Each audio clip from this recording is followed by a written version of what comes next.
I'm working on my custom Powerwall project, and in that journey I encountered few problems which I needed to resolve, considering that I don't have all the tools needed for the project like this.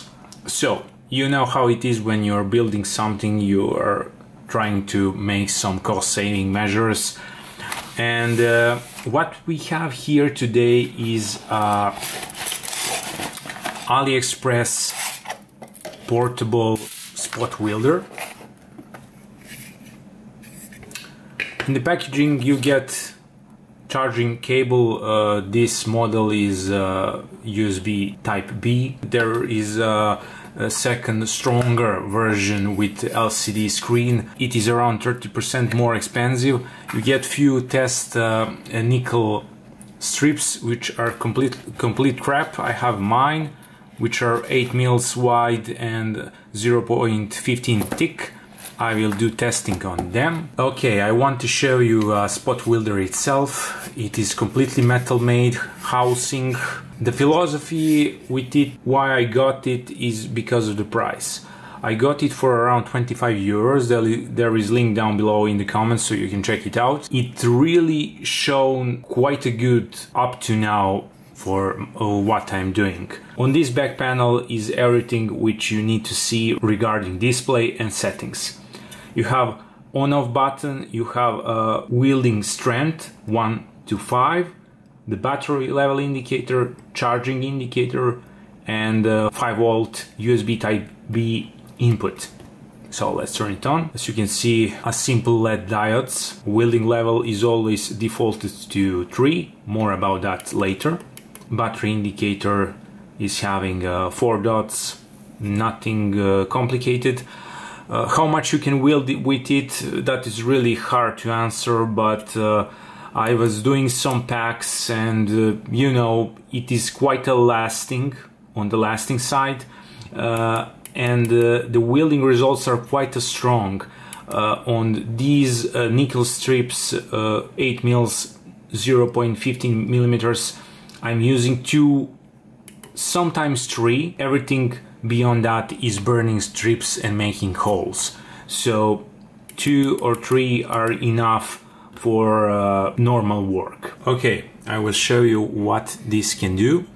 The important thing which I figured out is that with this spot welder, if you, let's say, try to weld completely on top like this, it will make the holes nearly always, or it will just weld a one spot, which is not good.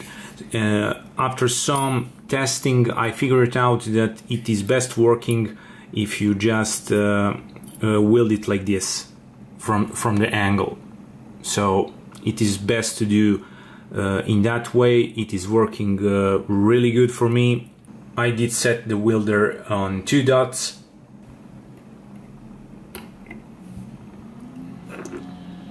And you can see the weld here.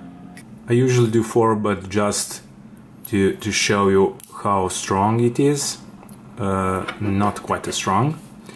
Also keep in mind that I'm having a usually problem when welding these batteries, because there is all nickel from before, and if you don't do enough of pressure to make a contact, it can be a bad weld. So let's repeat the process.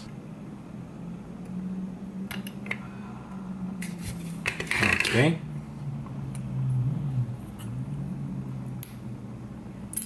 Too weak. Okay, let's jump on the setting number 3.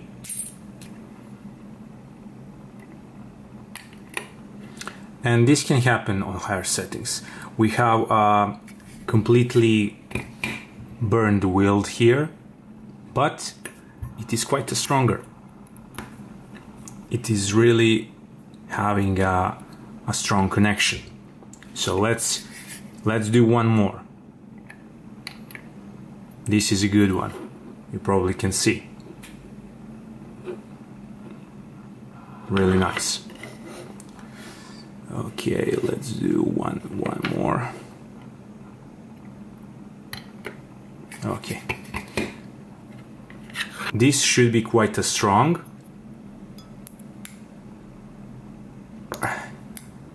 Okay, not bad. Let's do on the different side.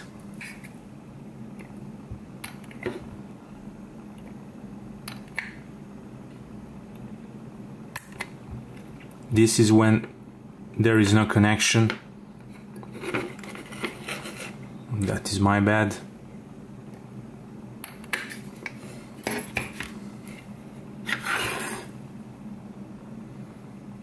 Looks really good. And this is strong. This is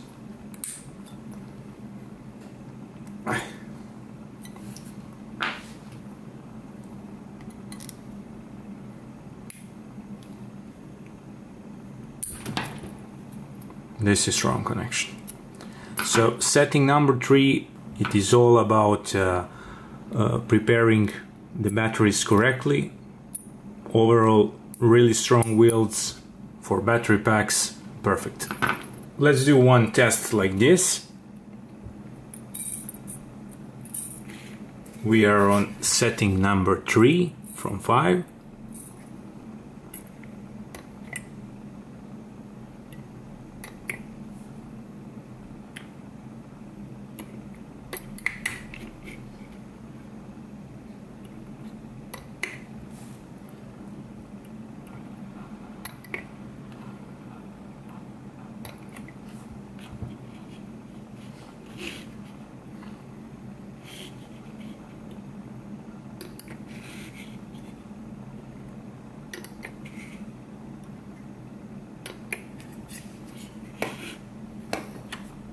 And this is what you get.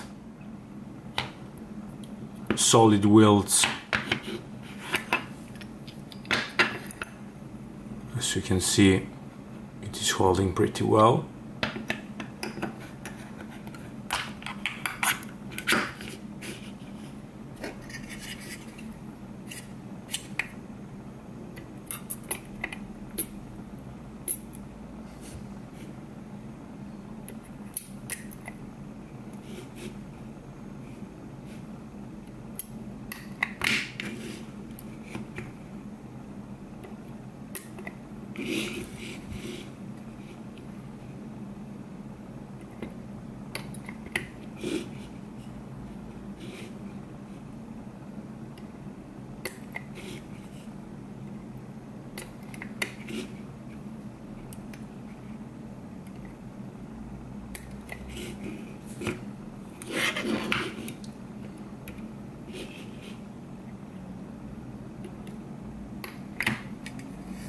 This is what we got.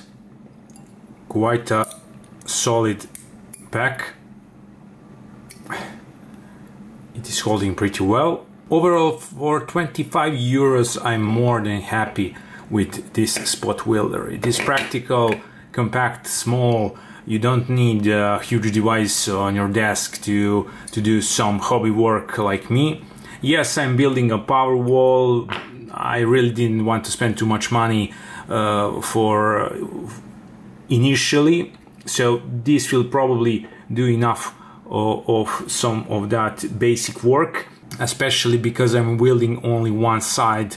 The negative side will be with fuse wire, so I just need for the plus side to do a nickel welding. I hope you enjoyed watching. Consider subscribing. Again, there is a link down below where you can get this. And until next time, see ya.